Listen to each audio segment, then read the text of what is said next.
La semaine de la pop philosophie saison 15 présente Liberté, équité, solidarité. Une approche philosophique, sociologique, artistique, littéraire et pop à la fois. Du libre arbitre à l'éloge de l'inégalité, de la liberté du saumon au nouveau visage de la censure.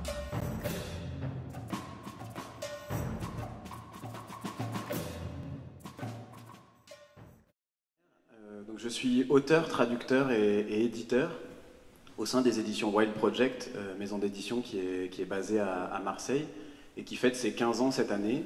Et c'est dans ce cadre-là que j'ai proposé d'intervenir ce soir pour l'anniversaire des éditions Wild Project. Et donc j'ai été au courant que le thème était la liberté. Et je me suis demandé ce que je pourrais bien venir vous raconter en lien avec la liberté reliée au catalogue des éditions Wild Project, qui est une maison d'édition spécialisée en écologie. Et je me suis dit que la question de la liberté chez les saumons, par exemple, pouvait peut-être être une manière assez pop de discuter ensemble de ce que l'écologie nous raconte sur la liberté. Alors en préambule, et c'est la chose la plus importante probablement que j'ai à dire ce soir, je ne suis absolument pas expert du saumon. Et c'est bien pour ça que je suis là, parce qu'on m'a dit que c'était de la pop philosophie, donc je vais essayer de tenir la règle. Je ne suis pas du tout spécialiste du saumon, donc il y a même peut-être dans cette salle des gens qui s'y connaissent bien plus que moi sur les saumons. Par contre, les saumons, ça m'inspire, ça me fait réfléchir, et puis je trouve que les saumons, ils ont des choses à nous dire aussi, si on se met à leur échelle et qu'on essaye de les écouter. Et donc, aussi, bah voilà, comme c'est de la pop philosophie, je ne me suis pas embarrassé de beaucoup d'académisme, ni vous allez voir... donc les téléphones peuvent sonner, hein, c'est pop, il n'y a pas de problème. Si vous... Non mais aucun problème. N'éteignez surtout pas vos téléphones, il n'y a pas de souci. On est entre nous. Et non, voilà, donc justement, moi j'avais envie ce soir que ce soit quelque chose d'assez informel, de plutôt léger, de justement libre aussi, parce qu'il me semble que, quitte à parler de liberté, autant être aussi un peu libre dans les manières qu'on a d'en parler. Et donc vous allez voir que je vais aborder la question de la liberté chez les saumons de pas mal de manières différentes. Et donc d'une certaine manière, je vous invite avec moi à un petit voyage en compagnie des saumons, une petite immersion qui va nous emmener à la fois dans des courants chauds et des courants froids, qui va nous amener à descendre dans les profondeurs et à remonter vers les sources. Je n'ai pas trop de meilleures métaphores, mais bref, voilà, on plonge déjà un peu, on explore nos devenirs saumons. Et la première chose que je voulais faire pour commencer, donc je suis venu avec quelques petites amulettes, des livres, qui vont m'aider à réfléchir à cette question avec vous. Et donc, pour commencer, je voulais vous lire un petit texte. C'est important dans toute cette histoire. Je suis né et j'ai grandi dans le Cotentin, sur les côtes de la Manche, non loin du Mont-Saint-Michel. Et je me suis beaucoup intéressé ces dernières années aux bassins versants, donc aux fleuves et leurs affluents, et aux imaginaires politiques qu'on pouvait essayer de penser depuis ces bassins versants. Tout ça m'a amené à faire pas mal de choses, je ne rentre pas dans le détail, hein, on va se concentrer sur les saumons un petit peu. Mais notamment, ce que j'ai fait l'année dernière, c'est qu'avec 2 amis photographes, on a arpenté en vélo et en kayak mon bassin versant natal, un petit fleuve côtier de 90 km qui s'appelle la Sienne, et qui se jette sur la côte ouest du Cotentin, donc pas loin du Mont-Saint-Michel. Et dans le cadre de cette résidence, on a fait un livre et une exposition itinérante. Et un des textes de ce livre, quand je l'ai écrit, je ne savais pas que je viendrais là parler de la liberté chez les saumons, mais vous allez voir, un des textes de ce livre fait une belle introduction à ce que j'ai à vous raconter ce soir. Ce petit texte s'appelle « Boucler la boucle ». Après 2 années dans les mers froides du Groenland, la voilà revenue au large du havre de Regnéville. Le soleil humide de septembre habille, comme chaque année depuis des siècles, les îles anglo-normandes. En 2 ans, tout en elle a changé. Elle, qui était partie encore adolescente, revient belle et fière de son périple, prête à donner la vie. Comme tous les saumons atlantiques, elle a profité des eaux glacées et poissonneuses du Grand Nord pour opérer une complète métamorphose. Du saumono de 15 cm à peine, qui avait quitté les côtes de la Manche, il ne reste plus grand-chose, si ce n'est le souvenir précis d'une odeur, inscrite au plus profond de sa mémoire. Le vif argenté de ses écailles, toujours tacheté de noir, s'étend maintenant sur plus de 70 cm. 6 kilos de chair musclée en approche de l'eau douce. Comme ses congénères, elle fera tout pour revenir à l'endroit précis qui l'a vu naître. Là est son destin. Déposer ses œufs par milliers dans les gravières de l'Héroux, l'un des principaux affluents de la Sienne. Elle fait partie des rares individus, 2% à peine, qui réussissent encore à revenir d'où ils viennent. Les chiffres sont en chute libre. Surpêche, déforestation, pollution, tout concourt de nos jours à briser cette grande boucle millénaire. Cette saumone est là pourtant, profitant de la marée montante, comme d'autres, pour rejoindre le fond du Havre. En quelques jours, au gré des seuils qui la ralentissent, elle atteint la petite commune de Vers, juste avant Gavray, et remonte l'Héroux depuis la confluence. Dans les eaux fraîches et riches en oxygène de la vallée boisée, qui grimpe vers le sud jusqu'à Beauchamp, elle retrouve le parfum unique du courant de son enfance. Cela fait plusieurs semaines qu'elle a complètement cessé de se nourrir, et déjà, on sent qu'elle perd sa livrée argentée au profit d'un brun légèrement bronzé. Elle se loge alors jusqu'au début de l'automne dans les fosses de la rivière, profite du fond vaseux pour se tapir. Après avoir retrouvé son cours d'eau d'origine, grâce au champ magnétique terrestre, elle met maintenant son instinct de retour en suspens. Quelque temps, attend patiemment que chutent les températures. Un jour d'octobre, finit l'attente. Sans qu'on sache bien comment ni pourquoi, elle sent que c'est le moment. Elle remonte à nouveau jusqu'aux frayères qui l'ont vue naître, lit de gravier pur, près des sources, en eau vive et peu profonde. À Roufigny, elle passe même sous l'autoroute, sans qu'aucun humain filant sur le bitume ne songe un instant au cycle planétaire qui se joue à contre-courant. Un matin de novembre, alors que l'eau frise les 6 degrés, la voilà qui se met à explorer les gravières. C'est là qu'elle trouvera le bon mâle, celui qu'elle autorisera à féconder ses œufs par milliers. Une fois le couple formé, c'est à l'odeur que la saumone retrouve l'endroit exact, précision inouïe d'un parfum gravé en elle. Tout autour de la zone, utilisant sa nageoire caudale comme une pagaie, elle creuse pendant plusieurs jours des trous d'1 mètre sur une vingtaine de centimètres de profondeur, où elle déposera par grappes des milliers d'œufs que le mâle rouge fécondera de sa laitance. Au printemps, vers le mois de mai, les œufs éclosent.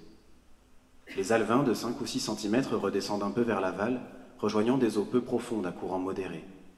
Leurs parents, affaiblis, dépérissent et meurent, leur décomposition libérant des quantités importantes de nutriments qui enrichissent la rivière et ses alentours, ramenant la vitalité poissonneuse de l'Atlantique dans les sous-bois du Cotentin. Pendant 2 à 5 ans, ces bébés saumons vivront dans la rivière, avant d'entreprendre au mois de mai ou juin leur première migration en eau salée. Comme notre saumone du début, ils mesurent alors une quinzaine de centimètres quand ils rejoignent la mer et se dirigent vers les eaux glacées du Grand Nord.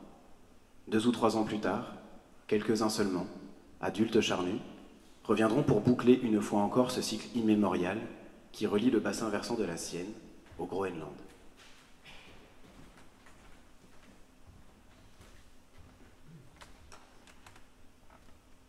Bon, par ce texte, je vous ai à peu près livré tout ce que je sais sur les saumons. Je ne vais pas vous en dire beaucoup plus. Je rigole. Une chose qui est importante dans tout ça, c'est que, par exemple, il n'y a pas de saumon dans le Rhône, il n'y a pas de saumon à Marseille. Les saumons, ils sont principalement dans l'Atlantique Nord et le Pacifique Nord. On peut même dire ils étaient, parce qu'ils étaient présents par millions, mais leurs populations sont vraiment en chute libre. Et on en trouve également en Sibérie et du côté du Danube, mais ce sont vraiment des poissons migrateurs qui aiment les eaux du Nord. Donc aujourd'hui, leurs populations sont vraiment en déclin fort.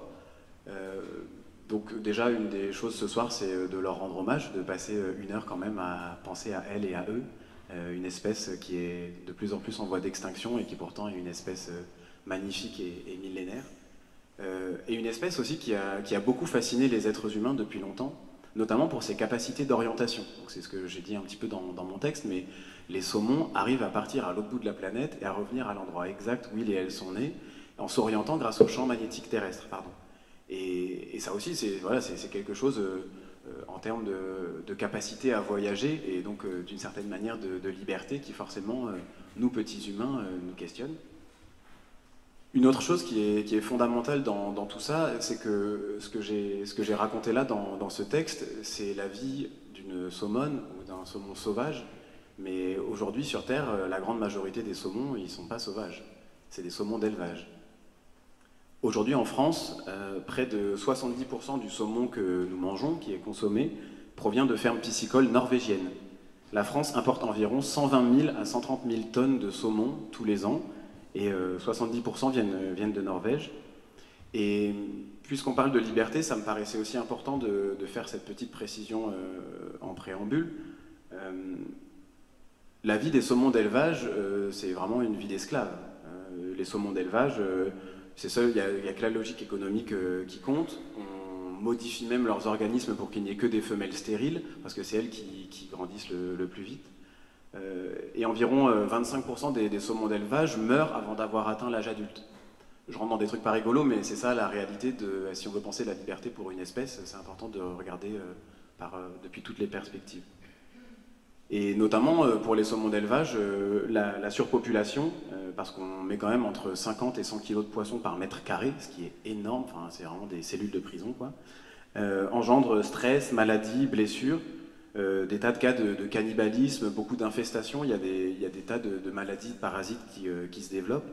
Je ne rentre pas dans les détails, mais exactement dans le même temps, de récentes études ont montré que les poissons ressentent la douleur, et ce d'une manière très similaire à la nôtre. D'autres études ont aussi montré qu'ils étaient dotés d'une véritable vie intérieure, qu'ils sont capables de ressentir des émotions, de mémoriser des expériences, ou encore d'élaborer des comportements stratégiques. Donc si ces poissons sont capables d'avoir des émotions qui sont à peu près analogues aux nôtres, cela pose quand même un peu question de les faire vivre dans de telles conditions. Tout ça m'amène donc à essayer d'utiliser le saumon comme un prétexte, de faire appel à lui, pour parler avec vous des liens qui peuvent se tisser entre liberté et écologie. Qu'est-ce que l'écologie nous raconte sur la liberté? Pour ça, je vais faire appel à 3 personnes, 3 figures tutélaires, qui vont me permettre de parler à la fois de liberté écocentrée, c'est-à-dire de parler de liberté pas uniquement du point de vue des humains, mais du point de vue de tous les vivants, qui vont me permettre aussi de parler de liberté au-delà de l'humain, est-ce qu'il n'y a que les humains qui sont libres, et qui vont me permettre enfin de parler de liberté dans l'interdépendance. Est-ce qu'on peut être libre en étant interdépendant, ou est-ce qu'il faut vraiment être indépendant pour être libre? La première personne à laquelle je voudrais faire appel, donc c'est le moment où je commence à sortir mes livres de Wild Project, vous allez voir. La première personne à laquelle je voudrais faire appel, si le livre veut bien tenir, mais sinon c'est pas très grave, je vais faire comme ça, c'est Imanishi Kinji. Imanishi Kinji est un des grands primatologues japonais du début du XXe siècle, et je ne rentre pas dans les détails, mais c'est l'inventeur de la primatologie empathique. C'est le premier primatologue à avoir vraiment travaillé sur les cultures animales, et tout ce qu'on raconte aujourd'hui sur les singes et leur capacité d'empathie vient en bonne partie de la part de ce monsieur, qui, en 1940, au moment de la Seconde Guerre mondiale, a écrit un livre qui s'appelle Le monde des êtres vivants, où il a noté dans un carnet, donc c'était à la fin des années 30 et le livre est sorti en 1940, il a noté dans un cahier avant de partir à la guerre tout ce que lui considérait sur la vie du monde des êtres vivants depuis ses perspectives de primatologue. Je vais donc vous lire un petit extrait d'Imanishi. 1940. Notre monde est constitué d'une grande variété de choses. On peut le concevoir comme une famille, composée de différents membres. L'association de ces membres n'est pas fantaisiste. Chacun occupe une position précise et joue un rôle déterminé dans la constitution, le maintien et le développement de cette famille. Si l'on ne cherche ainsi dans ce monde que des différences, tout nous paraîtra différent. Mais n'est-il pas réjouissant de savoir que rien n'est complètement isolé et que rien n'est absolument identique? Si rien ne se ressemblait et que tout était singulier, il n'y aurait sans doute pas de structure, ou s'il y en avait une, on ne pourrait probablement pas l'identifier. Plus encore, si tout était différent de tout, l'idée même de différence n'aurait pas de sens. La différence n'a de sens que si la ressemblance existe. On ne voit ce qui se ressemble que parce qu'il y a des différences, et inversement. Il est toujours difficile de parler des êtres humains. C'est compliqué et ça mène souvent à des problèmes. Tandis que les autres êtres vivants, c'est plus gai, sans détour, et ça correspond mieux à mon tempérament. La question est de savoir si ce que j'ai écrit jusqu'à maintenant s'applique ou pas à tous les êtres vivants. Comme nous, ils sont nés dans ce monde et se sont développés en même temps que lui. Et s'ils peuvent eux aussi, d'une façon ou d'une autre, faire des distinctions entre les éléments qui composent ce monde, leur capacité à reconnaître les choses ne doit donc pas être tellement différente de la nôtre. J'utilise délibérément le terme instinct aussi pour nous autres les humains, parce que j'estime que nous sommes fondamentalement une espèce d'être vivant. Je ne fais par là qu'envisager le phénomène humain d'un point de vue biologique, plutôt que d'un point de vue humaniste. Cela ne relègue en rien l'humain au niveau de l'animal, pas plus que cela n'élève l'animal au niveau humain. Cela nous permet simplement de discuter des deux à partir d'une base commune et dans les mêmes termes. Il y a probablement des millions d'espèces biologiques dans notre monde. Cependant, pourquoi vivent-elles chacune dans des zones géographiques relativement définies et ne sont-elles pas dispersées un peu partout? Si la surface de la Terre était en tout lieu identique, et s'il n'y avait par exemple qu'une seule espèce d'être vivant avec une puissante capacité de reproduction, cette espèce unique serait certainement répartie un peu partout de façon égale sur le globe. Mais la surface de la Terre n'est pas du tout uniforme. La répartition de l'eau n'est pas égale. En certains endroits, il y a des montagnes, et en d'autres, il n'y en a pas. De plus, la chaleur radiante du Soleil, source d'énergie de toute vie, n'est pas du tout distribuée de façon égale sur la planète. Notre monde est donc fondamentalement inégal. Et cette inégalité est comme une caractéristique prédestinée de notre monde. Mais la Terre a les moyens d'atténuer ces inégalités. En été, il y a une plus grande distribution de chaleur sur les pôles qu'à l'équateur. Des vents et des courants viennent modérer les températures. La vapeur d'eau, portée par les vents, donne des pluies sur les continents, et les accidents de terrain sont nivelés sous l'action du vent et de l'eau. Tout cela ne supprime pas les inégalités, et le monde ne sera jamais uniforme. Mais c'est précisément grâce à cette irrégularité qu'une grande variété d'êtres vivants peut prospérer sur cette terre. La question est alors de savoir comment les organismes intègrent ces inégalités dans leur vie. Merci à Monsieur Imanishi. La deuxième personne que je voudrais invoquer, vous voyez, j'y connais vraiment rien, du coup je m'appuie sur des gens qui ont écrit des trucs, et comme ça, c'est beaucoup plus facile. Et si je vous donne le conseil, si jamais vous avez besoin de parler devant des gens, vous faites ça, ça marche très bien. La deuxième personne, c'est Murray Bookchin.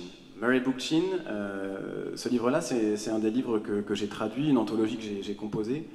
C'est un monsieur qui m'a beaucoup marqué, parce que dès les années 50-60, il a théorisé ce qu'il a appelé lui-même l'écologie sociale, et l'idée qu'il n'y aurait aucune transformation écologique dans notre société sans une profonde transformation sociale.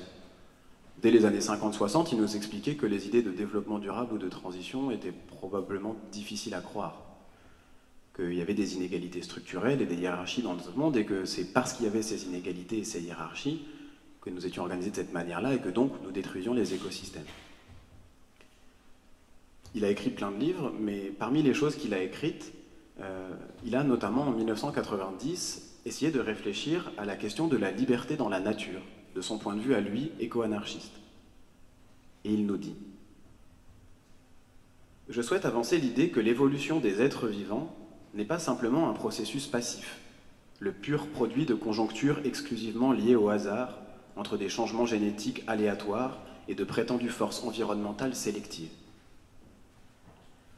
L'augmentation de la diversité dans la biosphère ouvre de nouveaux chemins évolutionnaires, et par conséquent, des directions évolutionnaires alternatives dans lesquelles les espèces jouent un rôle actif pour leur propre survie et leur propre changement. Aussi naissant soit-il, le choix n'est pas totalement absent de l'évolution biotique. À vrai dire, il augmente à mesure que les espèces deviennent plus complexes structurellement, physiologiquement et par-dessus tout neurologiquement.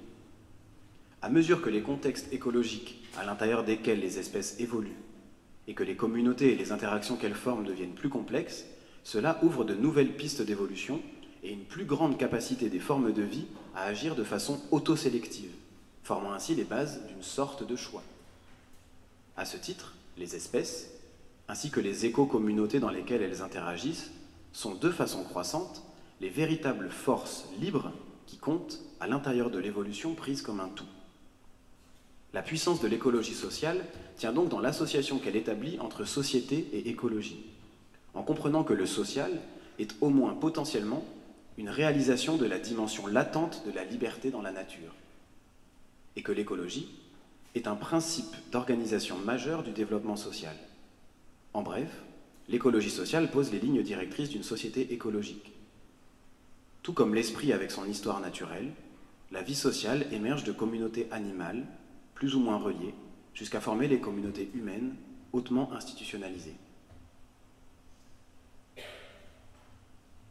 Je fais quand même un peu de philo, hein, parce que c'est pop, mais c'est quand même écrit philosophie dans le titre. La troisième personne que je voudrais invoquer pour parler de liberté, c'est Lynn Margulis.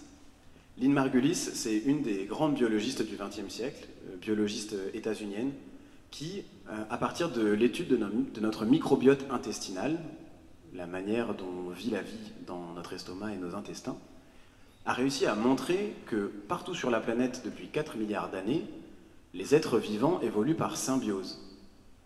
C'est en se mélangeant les uns les unes les autres que les vivants évoluent. Je voudrais donc vous lire un petit extrait de ce que nous raconte Lynn Margulis, parce que nous qui avons grandi dans une société qui nous fait croire que l'évolution et la liberté sont liées à la survie du plus apte ou du plus fort et à la compétition, peut-être qu'on pourrait prendre le problème par un autre bout. Elle écrivait donc en 1987. Quand les hommes scrutent la vie sur Terre, il leur est aisé de penser qu'ils en sont les souverains. La puissance de leur conscience, de leur société et de leurs inventions techniques leur a fait croire qu'ils constituent la forme de vie la plus avancée sur la planète. Même la profonde obscurité des cieux qu'ils contemplent ne les pousse pas à l'humilité. Ils considèrent l'espace comme un territoire à aborder et à conquérir de la même manière qu'ils ont conquis la Terre. Traditionnellement, la vie sur Terre a été étudiée en tant que prologue à l'homme. Des formes de vie inférieures, dénuées d'intelligence, l'ont précédé et maintenant, il se tient au point culminant de l'évolution. De fait, les hommes se prennent tellement pour des dieux qu'ils pensent parfois prendre en main l'évolution en manipulant l'ADN, le grand ressort de la vie selon leur dessein. Ils étudient le microcosme, le monde archaïque des micro-organismes, pour découvrir les mécanismes secrets de la vie afin de mieux en être les maîtres, et peut-être même de se perfectionner eux-mêmes et les autres vivants de la planète. Mais au cours des 2 dernières décennies, une révolution s'est accomplie dans les sciences de la vie. Les témoignages fossiles de vie microbienne primitive, le décodage de l'ADN et des découvertes sur la composition des cellules humaines ont fait exploser les idées reçues concernant l'origine de la vie et la dynamique de l'évolution sur Terre. Tout d'abord, ces découvertes ont montré quelle folie c'était de considérer l'homme comme une espèce spéciale, à part et souveraine. Le microscope a progressivement révélé l'immensité du microcosme, et il donne maintenant une vue saisissante de la véritable place de l'homme dans la nature. Il apparaît maintenant que les microbes, que l'on appelle aussi micro-organismes, germes, protozoaires et bactéries selon le contexte, non seulement constituent le jeu de la construction de la vie, mais aussi sont présents dans toutes les structures vivantes de la planète, auxquelles ils sont indispensables. De la paramécie jusqu'à la race humaine, toutes les formes de vie sont des agrégats méticuleusement organisés et élaborés à partir de formes de vie microbiennes en évolution. Loin de laisser les micro-organismes derrière, entre guillemets, sur l'échelle de l'évolution, les hommes sont à la fois entourés par eux et composés d'eux. Ayant survécu sans discontinuité depuis le commencement de la vie, tous les organismes d'aujourd'hui sont également évolués. Deuxièmement, la vision de l'évolution comme une sanglante et permanente compétition entre individus et espèces, distorsion fréquente de la notion darwinienne de survie du plus apte, se dissout au profit d'une vision nouvelle de coopération continuelle, d'interaction forte et de dépendance mutuelle entre toutes les formes de vie. La vie n'a pas conquis la planète par la force et le combat. Non, elle y a tressé son réseau. Les formes de vie se sont multipliées et complexifiées en cooptant d'autres, et non en se contentant de les tuer.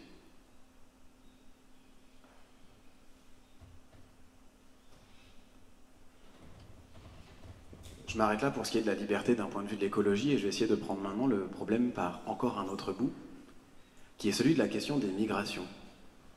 J'ai lu au tout début dans mon texte, enfin je l'ai dit du coup, que les saumons étaient une espèce migratrice qui faisait une grande boucle de plusieurs milliers de kilomètres.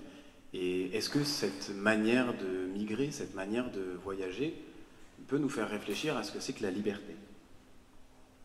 Donc très rapidement, donc, pour quand même parler un tout petit peu du saumon, puisque c'est une espèce migratrice, le saumon, sa condition, son identité, c'est de se déplacer sur des milliers de kilomètres, et puis de revenir là où il ou elle est né.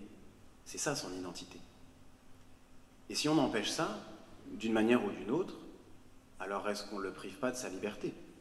Est-ce qu'on ne le prive pas de sa possibilité à être ce qu'il est lui-même, le saumon ou la saumone, librement, en tant qu'espèce. On voit bien à la fois que cette manière qu'ont les saumons de voyager, de remonter vers les eaux glacées qui viennent du Pacifique ou qui viennent de l'Atlantique, c'est pris dans un cycle qui est prédéterminé. C'est un cycle qui se poursuit de génération en génération depuis des millénaires. Donc en ça, on pourrait avoir tendance à penser que c'est quelque chose qui est déterminé, qui n'est pas libre, certes. Mais dans le même temps, cette capacité depuis des millénaires à faire ces milliers de kilomètres, génération après génération, à aller au bout du monde et à revenir à l'endroit où on est né, si ça c'est pas de la liberté, je ne sais pas ce que c'est, moi personnellement. En tout cas, ça me questionne. Comme on est dans un muséum d'histoire naturelle, j'avais aussi envie de donner la voix à un livre, mais du coup une série de livres qui m'ont beaucoup intéressé ces dernières années également, qui sont les manifestes du Muséum d'histoire naturelle de Paris, et notamment dont le deuxième volume traite des migrations. Et je vous en lis un bref extrait, ça permet de porter un peu la voix des naturalistes aussi sur ces questions de migration. Le petit paragraphe que je vais vous lire porte pour titre « Pas de vie sans déplacement ». La mobilité est indispensable au maintien de la vie sur Terre. C'est vrai pour le monde animal comme pour le monde végétal. En effet, animaux et végétaux migrent, développent des caractéristiques adaptées à leur nouveau milieu, puis se mêlent à de nouveaux arrivants. Ce mélange enrichit le patrimoine génétique du groupe de façon continue, assurant à la fois l'évolution et la pérennité des espèces. L'histoire de la lignée humaine, elle aussi, raconte l'histoire des migrations. Il y a environ 1,8 million d'années, les représentants du genre Homo migraient hors d'Afrique. Il y a 200 000 ans, Homo sapiens se répandait au Proche-Orient. Il y a 50 000 ans, il arrivait en Europe. Tous ces déplacements, humains et non humains, se produisent progressivement et sur le temps long, ou parfois rapidement et sur de longues distances. Les migrations permettent les échanges biologiques qui amplifient la diversité des populations. Mais les migrations permettent aussi des échanges culturels variés. Les bénéfices des migrations se conçoivent dans un équilibre entre stabilité et mobilité.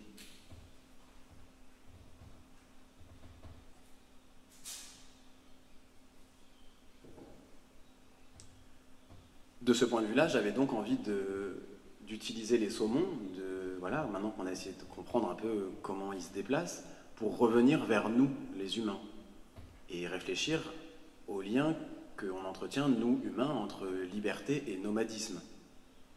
Qu'est-ce que les saumons ont à nous dire sur nous-mêmes, pour formuler la chose un petit peu autrement? Comment est-ce qu'ils nous posent la question de ce qui est prédéterminé en nous, humaines et humains en tant qu'espèces, et de ce que c'est qu'être libre comme être humain? Et si on se dit que d'autres êtres que les humains peuvent être libres, est-ce qu'on en sort indemne? Est-ce que notre manière d'être libre, si les autres aussi ont le droit à la liberté, les autres qu'humains, est-ce que c'est pas toute notre définition même de ce que c'est que la liberté qui plonge avec les saumons?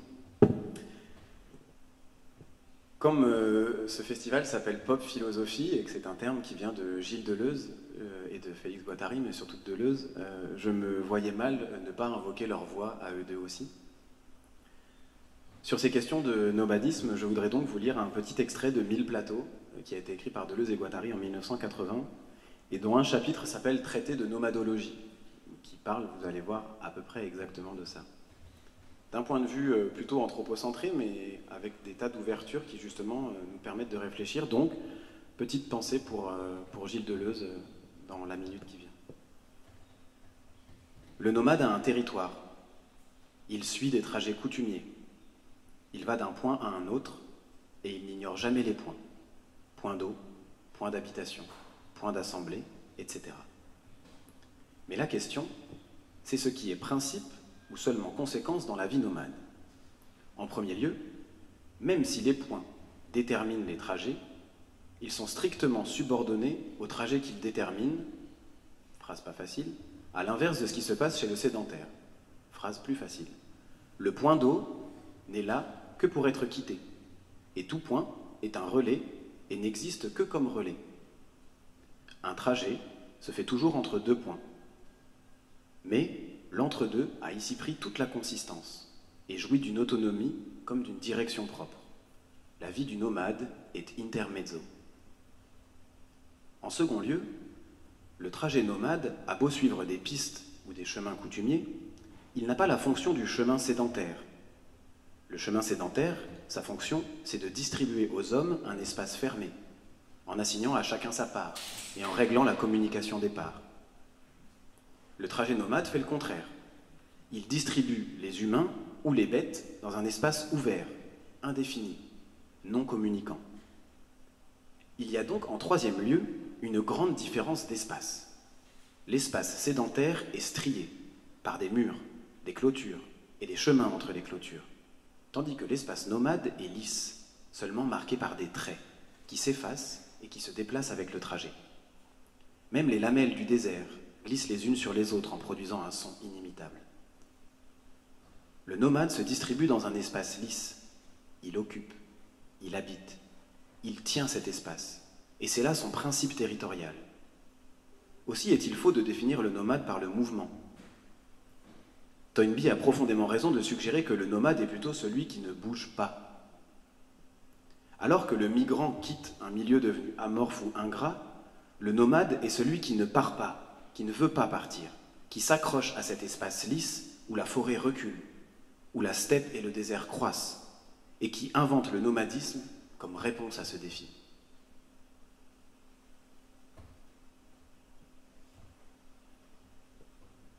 Merci à Deleuze et Guattari. Je dis merci parce que moi ça me fait plaisir de les écouter en même temps que vous. Je continue à sillonner un peu à l'intérieur des livres, comme les saumons sillonnent dans diverses eaux, douces et salées, et ça fait une transition parfaite. Je suis venu avec un autre livre qui s'appelle Les Fables du Belon. Le Belon, c'est un petit fleuve côtier du sud de la Bretagne, sur lequel il y a eu un projet très intéressant qui s'appelle l'Atlas du Belon, qui était un projet de cartographie potentielle qui partait de la réalité mais qui imaginait plein d'autres choses et qui a donné lieu à l'écriture de plusieurs fables de la part d'un auteur qui s'appelle Alexis Fichet. Et dans la foulée de Deleuze et Guattari, je voulais vous lire une petite fable, parce qu'il me semble que faire de la philosophie, c'est aussi pouvoir fabuler. L'eau douce et l'eau de mer. Un jour, la rivière, pour un sujet sévère, invita l'eau de mer à remonter la berre. La mer monta, le long de la ria, si haut qu'elle chatouilla les pieds du pont qui rigola. « Vous êtes imbuvable et beaucoup trop salé. À peine remonté, déjà vous repartez, ce n'est plus tolérable. »« Vous me troublez beaucoup, répondit l'Atlantique. Vous avez peu de goût pour être si critique. »« Mon volume est immense, connecté au soleil, à la lune, chaque jour j'ensemence vos rives et plutôt 2 fois qu'une. Mon sel est l'ingrédient des joies et des alarmes, brouillé dans un peu d'eau, il fait couler les larmes. Ne débordez pas tant de vos rives boueuses, respectez mes élans, ne soyez pas boudeuse. » L'eau douce est remontée, et toujours pas d'accord. Sans s'en laisser compter, elle veut le corps à corps. Je suis bassin versant.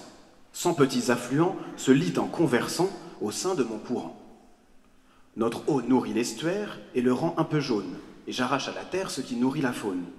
Retirez-vous au large et laissez-moi tranquille. Arrêtez le marnage et soyez bonne fille.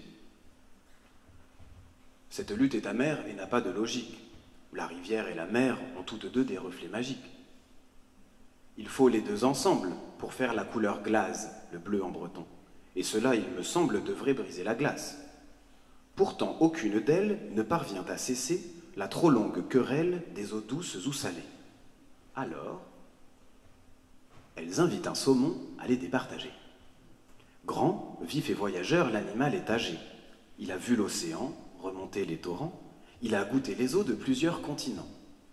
Il saura dire enfin, tout renseignement pris, qui parmi ces deux eaux, avec ou sans le sel, mérite le respect ou alors le mépris, afin que cesse enfin la trop longue querelle. Le poisson s'est lancé, il nage entre deux eaux, il est tout disposé à démarrer l'enquête. Il ouvre ses branchies, glisse entre les roseaux, quand soudain, sous un pont, un barrage l'arrête. Un clapet à marée dont la porte ne tremble, verrouille la rivière aussi bien que la mer. En ce lieu, les humains ont mis une frontière qui sépare et exclut ceux qui vivaient ensemble. Le saumon est vexé, épuisé, impuissant. Il reste un peu sur place, en nageant mollement, puis repart en silence, angoissé, sans fierté, privé de son espace et de sa liberté. Sur des millions d'années, la nature a fondé un monde de montagnes, d'océans ou de plaines, et ces volcans puissants que l'on entend gronder, et le vent et la pluie qui s'abattent sans haine. Les combats sont partout, érosion, submersion, qui forment la beauté d'une terre en action. Dans ce jeu de démons, les vivants se démènent pour inventer des formes, vivre où la vie les mène. L'humain était au cœur de ces grands mouvements, puis il a mis la main sur tout ce qui résiste. On l'a vu dominer très progressivement tout ce qui existait jusqu'au bas de la liste. Mais à la vérité, tous ces bouleversements sont aussi peu à nous que le grand firmament. Ce qu'on croit maîtriser nous domine en retour, ce qu'on a bousculé nous bouscule à son tour. Le geste de nageoire du saumon qu'on arrête pourrait nous revenir une fois multiplié sous la forme brutale d'une gifle à la tête, comme pour annoncer que la fête est pliée.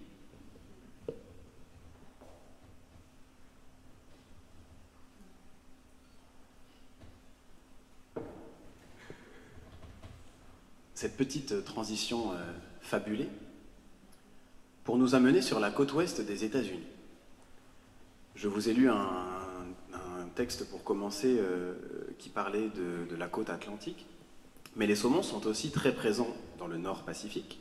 Je continue à faire des rimes tellement j'ai lu de fables, vous voyez.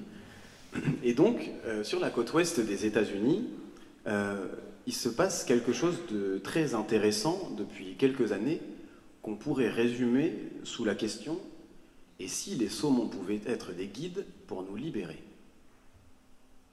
Ainsi donc, sur la côte ouest des États-Unis, où il y a des fleuves côtiers, des bassins versants qui sont depuis des millénaires remplis de saumons, des rivières tout à fait poissonneuses, plusieurs peuples amérindiens ont pris le saumon pour totem. Je voudrais donc prendre deux exemples parmi ces populations. Il y en a plein d'autres. Le peuple Klalam et le peuple Klamath, qui tous deux viennent de gagner une lutte de plus d'un siècle il y a quelques années. Les Klalam tout d'abord.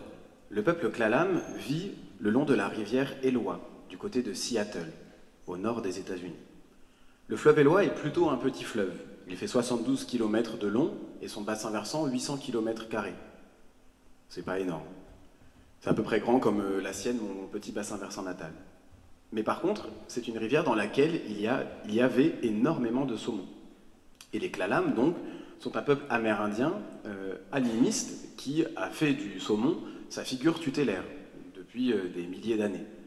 Donc il y a des totems avec en haut des totems des saumons. Et c'était aussi, bien entendu, des grands pêcheurs, et ça veut dire que du coup, ils avaient un rapport avec les saumons qui était à la fois nutritif et spirituel. Ils avaient une manière de vivre avec les saumons, aussi en les mangeant, mais de vivre avec eux et évoluer avec eux, tout à fait intéressante.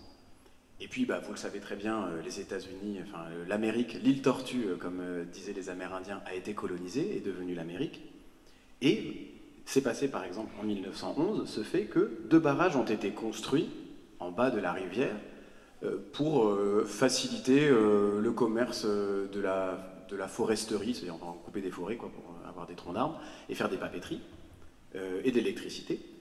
Et la construction de ces 2 barrages en 1911 s'est faite à l'encontre du traité qui avait été signé entre les Amérindiens et les colons. Alors qu'avant la construction de ces barrages, on estimait qu'il y avait plus de 400 000 saumons qui empruntaient la rivière pour y pondre chaque année, il n'en restait en 2011 plus que 4 000. Ouais, ça n'allait pas très fort. Et entre 2012 et 2014, ces Amérindiens ont eu la bonne nouvelle suivante: les 2 barrages ont été démantelés. C'était une revendication qu'ils avaient depuis très longtemps, depuis que les barrages avaient été construits, mais ils ont un peu hurlé dans le désert pendant des décennies. Quelques naturalistes, scientifiques, écologues, bien sûr, les écoutaient et étaient d'accord avec ce qu'ils racontaient, notamment le fait qu'en fait la rivière était en train de mourir, puisque c'était les saumons qui étaient la condition sine qua non de la vie si riche de cette rivière. Rivière qui, par ailleurs, fait partie de leur famille pour ces peuples animistes. Ils ont un rapport avec le fleuve qui est bien différent de celui qu'on peut avoir nous.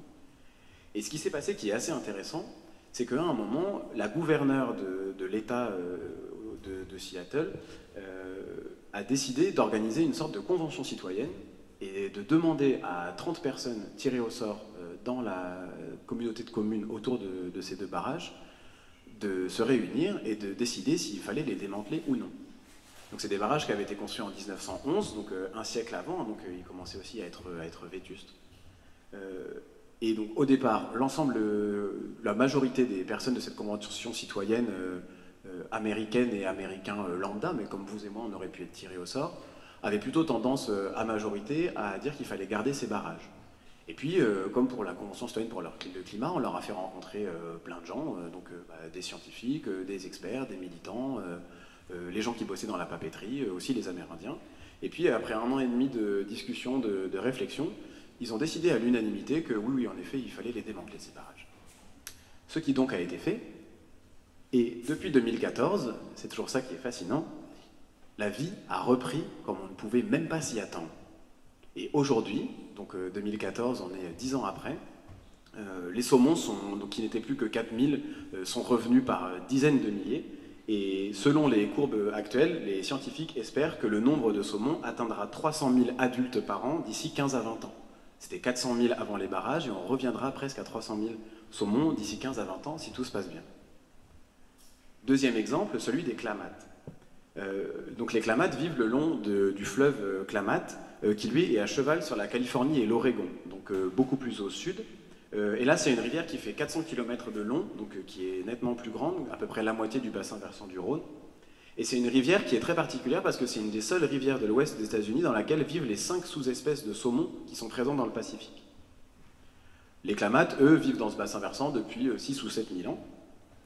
Et un peu du même ordre, à partir de 1820, on crée des réserves indiennes et on se lance dans l'extractivisme, donc notamment la ruée vers l'or, donc des mines d'or. Et puis début 20e, on construit de nombreux grands barrages, là pas deux, une bonne dizaine, principalement pour l'agriculture à irrigation massive.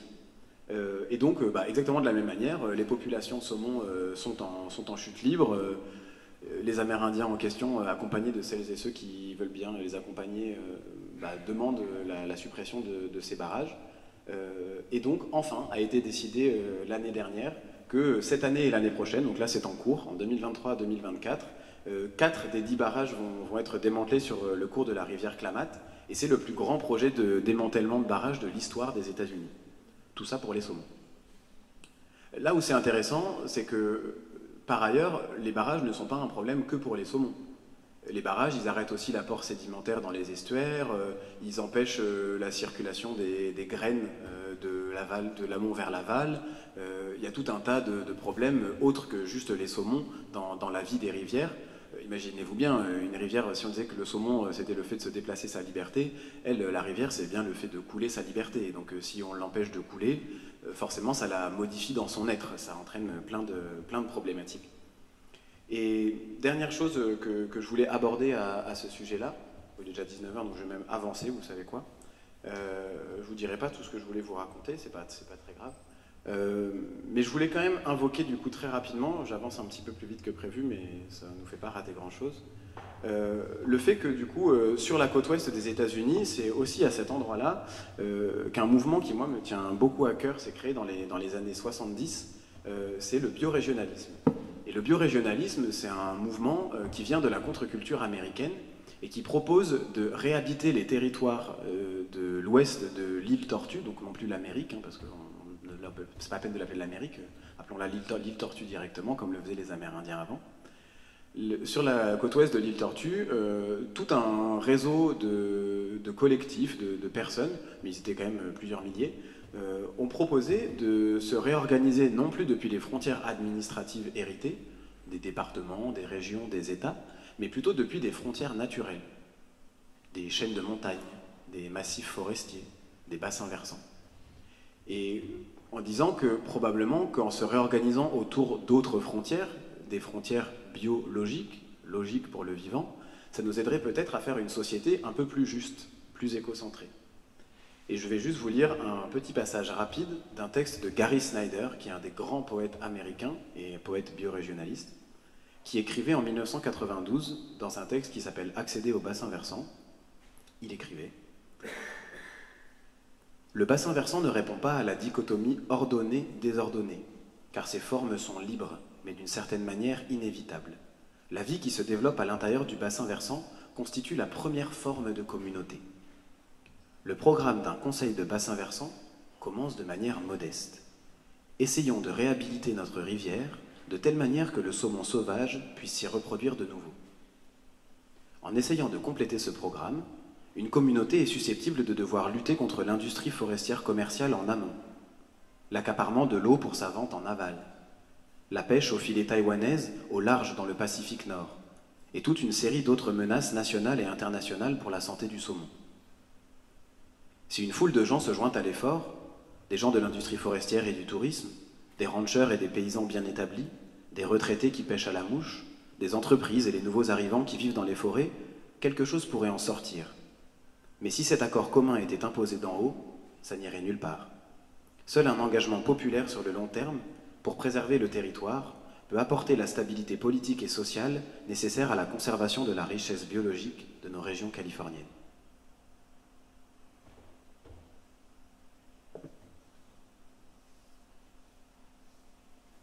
Je voulais vous parler un petit peu, mais du coup je vais sauter ce passage-là pour laisser un peu la parole à des questions, tant pis. Je voulais vous parler rapidement d'un abri sous roche en Dordogne, sur lequel il y a une sculpture de saumon qui a 25 000 ans. Vous irez vous renseigner sur l'abri du poisson. Il y a une très belle fiche Wikipédia, tout simplement. Et c'était juste pour vous dire que c'était une sorte de retour à la grotte, puisqu'on parle quand même de philosophie, et qu'avant Platon, il y avait déjà des saumons. Et donc pour conclure, puisque... en fait, c'est bien que j'en ai parlé parce que ce que je voulais dire, c'était un peu ça, c'est s'il y a 25 000 ans, les êtres humains étaient déjà en train de faire des sculptures de saumon dans leurs abris sous roche au-dessus des rivières, ça nous pose aussi une vraie question sur ce que c'est que la philosophie. La philosophie, si on la prend dans son sens étymologique, c'est l'amour de la sagesse, et probablement que ces communautés humaines d'il y a 25 000 ans, qui vivaient là où on vit aujourd'hui, avaient beaucoup d'amour et beaucoup de sagesse si elles étaient capables de faire ces sculptures qu'elles dédiaient au saumon. Et par ailleurs, je l'ai dit, le saumon est une espèce qui ne va pas si bien que ça. On sait qu'on est aujourd'hui embarqué dans la 6e extinction, et que ce sont nos modes de vie, la manière dont on vit, qui empêchent des tas d'autres êtres vivants de vivre et de survivre de façon libre, en tout cas comme ils et elles l'entendent, si jamais le mot liberté nous gêne. Mais là où ça m'intéresse, c'est que du coup, probablement que collectivement, nous ne sommes pas en train de favoriser la liberté de toutes et tous, d'autant plus si on essaye d'élargir ce toutes et tous au-delà de l'humain. Et que donc nous ne sommes clairement pas libertaires. Et si nous ne le sommes pas, et que nous nous considérons comme des êtres libres, et que nous sommes capables de voir un peu de liberté chez les autres, alors peut-être que nous avons une responsabilité forte, à assurer le maintien et le déploiement de la liberté de la façon la plus large et la plus interespèce possible. Et peut-être en retour seulement, en serions-nous un peu plus libres nous-mêmes. Pour finir et en guise d'ouverture, je voulais vous lire un poème de Serge P, P-E-Y, qui a été écrit en 2010 et qui s'appelle « Le saumon est un poisson révolutionnaire ». Que le mouvement qui unit un saumon et une cascade devienne un des éléments théoriques de la lutte du mouvement dans une praxis de la libération. Que la violence d'une cascade est une métaphore physique de la société générale de l'oppression. Qu'un saumon qui remonte une cascade illustre le défi du mouvement de libération contre la société globale de l'oppression. Que la disproportion qui existe entre le poids fini d'un saumon et le poids infini d'une cascade est similaire à celle qui sépare un mouvement de libération et la société globale de l'oppression. Que le saumon est un poisson révolutionnaire. Qu'un saumon et une cascade incarnent deux moments d'une même contradiction. Que le possible, le saumon, et l'impossible, la cascade, incarne les deux termes de la résolution de cette contradiction. Que la question de comment dépasser ce qui pèse 1 million de fois plus que nous-mêmes, ou comment vaincre un État moderne organisé pour la répression, trouve sa réponse dans la relation entre une cascade et un poisson. Merci.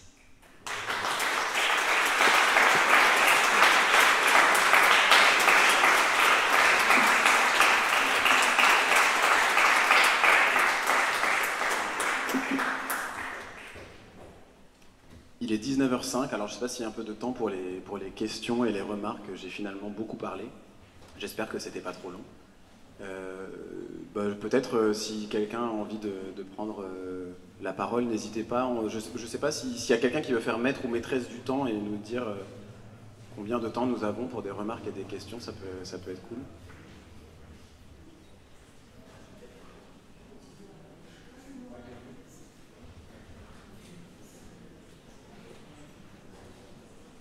Je voudrais juste savoir combien de temps on a pour les questions, si vous pouvez nous dire. 10-15 minutes? Ok, très bien. Et du coup, il n'y a qu'un seul micro ou il y en a un autre? Non, on fait tourner celui-là? Ouais, ok.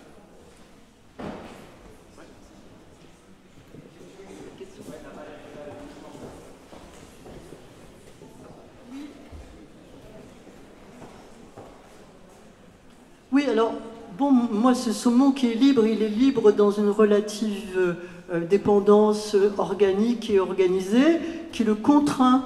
Moi, j'aimerais que l'homme soit plus libre et que peut-être, s'il pouvait réfléchir, si l'esprit humain, peut-être, serait une progression. C'est-à-dire, quand vous avez dit que les espèces, en se croisant, ne se sont pas forcément combattues pour la plus forte, mais ont évolué. C'est-à-dire, est-ce que notre esprit, le fait qu'on soit parlant et pensant, et qu'on ait pu construire des tas de trucs bizarres, est-ce que si on se considère comme étant des animaux extrêmement sophistiqués, est-ce que justement notre stade d'évolution serait pas d'arriver, nous, à se modifier, par exemple avec vous, votre très bel exposé, pour comprendre mieux la nature, l'aider à exister, pas forcément comme un déterminisme, mais essayer de s'harmoniser entre un côté, disons, plus spirituel et un côté plus harmonieux.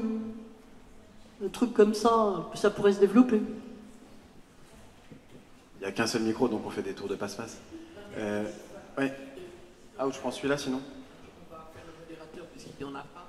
Comme il va y avoir ensuite une conférence et qu'on a un temps limité, est-ce que vous accepteriez qu'on prenne plusieurs questions et ensuite de répondre aux questions qui vous ont été posées? C'est pas un problème pour vous? Bon, donc ça va permettre de prendre des questions suivantes s'il y en a. Il devrait y en avoir. Ou alors sinon vous répondez tout de suite à madame. Pas de questions? Bon, monsieur a levé le doigt.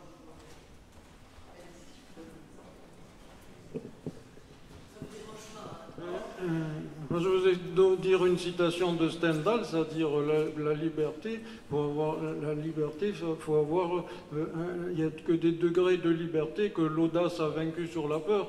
Quand les femmes, elles ont commencé à sortir, à voter, tout ça, elles ont eu de l'audace, voilà. Et où c'est aujourd'hui, où est l'audace? Moi, je me le demande. Les gens, j'ai l'impression que ça aujourd'hui, les gens, c'est des larves humaines, des gens qui suivent. Moi, j'ai été élevé dans j'étais passé 3 mois par an dans une famille communiste. Je sais ce que c'est que le clonage reproductif. Excusez-moi s'il y a des communistes ici. Bon, j'ai rien. Après, il y a aussi que vous dites que les migrations amènent la stabilité, tout ça, et les échanges amènent plus que les guerres. Rappelez-vous les Anglais qu'on a fait 100 ans de guerre contre eux parce qu'ils venaient se balader en France et l'Algérie et tout ça. Alors aujourd'hui, est-ce qu'il n'y a pas tendance à dire que tout le monde est beau, tout le monde est gentil, comme dans le film là, Et ça m'énerve un peu. Alors je vais vous laisser à votre énervement et vous essayez de calmer cet énervement, même si la question sur les femmes me semble assez éloignée de la problématique du saumon. Il y avait des doigts qui s'étaient levés. Non, j'en ai vu, j'ai cru en voir. Moi, une question un peu plus terre à terre, ce qui m'interroge, c'est la proportion de saumon d'élevage par rapport au saumon libre. Et là, le mot qui me viendra à l'esprit, c'est la notion de totalitarisme vis-à-vis de, justement, l'espèce animale. Alors, je peux vous dire, j'en parlais, excusez-moi, hein, c'est pas une réponse, mais j'en parlais avant le début de la conférence. Il se trouve que cet été j'étais en Norvège et j'ai visité de ces fermes piscicoles, et ce n'est pas le terme, je dirais, de totalitaire qui conviendrait, c'est un univers concentrationnaire, dans ce qu'il a de pire. Vous ne pouvez pas imaginer ce que c'est. D'autres questions, mais après vous les prenez. Eh bien, vous avez déjà... Merci pour la modération.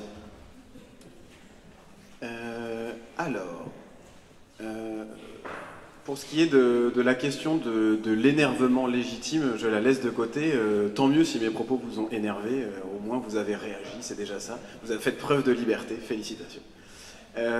Alors, la question sur le rôle des êtres humains au milieu de tout ça est une question bien épineuse, on est tout à fait d'accord. Donc je n'ai pas du tout la prétention de pouvoir bien y répondre. Par contre, ça me soulève deux idées. La première, c'est que nous, en tant qu'occidentaux modernes, avons probablement des tas de choses à déconstruire pour retrouver des manières de vivre qui soient harmonieuses, je ne sais pas si c'est le bon mot, mais en tout cas en meilleure adéquation avec les vies qui nous entourent. Mais de ce point de vue-là, je ne sais pas si c'est la preuve que nous sommes l'espèce la plus évoluée, quoi. Par contre, pour renverser aussi la question, une chose qui est indéniable, c'est qu'il y a des tas d'êtres humains qui vivent de façon tout à fait correcte avec leur milieu de vie, et ce sont l'ensemble des peuples autochtones, et aujourd'hui encore vivants, mais depuis la nuit des temps. Et chez nous, en France, en Europe, avant les enclosures, avant le XIIe siècle, probablement que c'était aussi un peu comme ça. Parce que la question qu'il y a derrière, finalement, c'est la question de la subsistance. C'est qu'à partir du moment où notre survie dépend directement du milieu dans lequel on vit, bah, si on le détruit, on meurt. Et si on le détruit pour les générations d'après, eh ben, nos enfants meurent. Donc en fait, on ne le fait pas. On s'auto-limite. Et la liberté, c'est aussi s'auto-limiter, me semble-t-il. Il paraît qu'elle s'arrête là où commence celle des autres, ou un truc comme ça. D'ailleurs, je ne sais pas si c'est tout à fait vrai, mais il y a un truc de cet ordre-là, en tout cas, on touche du doigt quelque chose. Et ça, du coup, ça amène à l'autre question, qui est celle, alors, on peut parler de totalitarisme ou de logique concentrationnaire, et c'est peut-être intéressant de rassembler les deux pour l'occasion, même si on ne le fait pas forcément à chaque fois. Ce qu'il y a derrière ça, me semble-t-il, c'est ce qu'on appelle la société industrielle. Et ça, il faut la regarder en face. De la même manière, savez-vous quelle est l'espèce animale sur Terre qui a le plus grand nombre de représentantes et de représentants? Nous ne sommes que 7 petits milliards. Ce sont les poulets. Oui, ce sont les poulets, oui. Tous ceux qui sont dans tous les abattoirs de partout sur la planète et qu'on élève en batterie, voilà, exactement. Et donc là aussi, il me semble que, alors bon, là on est sur des trucs très gros, c'est-à-dire que comment arrêter la société industrielle, je vais reprendre une heure pour essayer de vous en causer, mais je ne crois pas avoir plus de réponses que vous. Mais en tout cas, là où je pense que c'est vraiment important, et du coup j'en reviens aussi à Murray Bookchin et un autre livre qui est vraiment important pour nous aux éditions Wild Project, qui est d'ailleurs le premier livre que nous avions publié il y a 15 ans, republié en l'occurrence, c'est Printemps silencieux de Rachel Carson. Donc Rachel Carson, qui est une grande biologiste américaine, et qui en 1962 a écrit ce livre, Printemps silencieux, où elle documente l'utilisation des pesticides, qui sont la réutilisation des produits de la Seconde Guerre mondiale pour mettre dans les champs. Donc elle a dénoncé ça dès la fin des années 50, livre publié en 62. Et cette logique de la mort, ce que Rachel Carson appelle le biocide, elle dit finalement, en fait, à partir du moment où on reprend ce qu'on a utilisé pour faire la guerre, qu'on le met dans nos champs pour faire pousser des légumes, et que tout meurt à part les légumes qu'on fait pousser, parce qu'on a fait en sorte qu'ils ne meurent pas à cause de ça, on les a modifiés pour ça, ça c'est un biocide. Ce qu'on est en train de faire, c'est qu'on est en train de tuer le vivant. Mais nous en faisons partie aussi. Et ce qu'elle documente, c'est que au fur et à mesure de l'avancée de cette société industrielle, nos corps ne sont pas en meilleur état. et nos têtes non plus, me semble-t-il, quand je regarde mes congénères. Non, je rigole. Mais non, mais voilà, en tout cas, je pense qu'il y a quelque chose dans ça, sur la question du soin aussi, et c'était un peu le truc de la fable, mais c'est la question de l'effet boomerang, quoi, ou de l'effet papillon. C'est que la manière qu'on a de vivre, par répercussion, probablement, nous transforme aussi en retour. Merci, il y a peut-être d'autres questions. J'en aurais eu une, mais elle restera à l'état de question. Je me demandais si il n'y avait pas d'espèce de tour de passe-passe et de glissement entre deux formes de liberté. La liberté du saumon, à laquelle s'opposent évidemment tous les obstacles qui sont créés par les êtres humains, les barrages et autres... et quelque chose qui serait de la liberté du saumon par rapport à ce que l'on peut penser comme étant une prédétermination, un instinct ou tout ce qu'on veut employer comme mot. Mais on n'a pas le temps de s'y attarder. Je voudrais vous remercier infiniment. C'était à la fois riche, poétique, extrêmement sympathique. Il y a ici quelqu'un qui vit à Vancouver et qui connaît bien la question du saumon. Je crois qu'on n'a pas le temps, malheureusement, de faire une vraie pause. Il faut enchaîner. Et moi, j'ai maintenant envie, véritablement, d'entendre la piraterie du vivant. Merci à toi.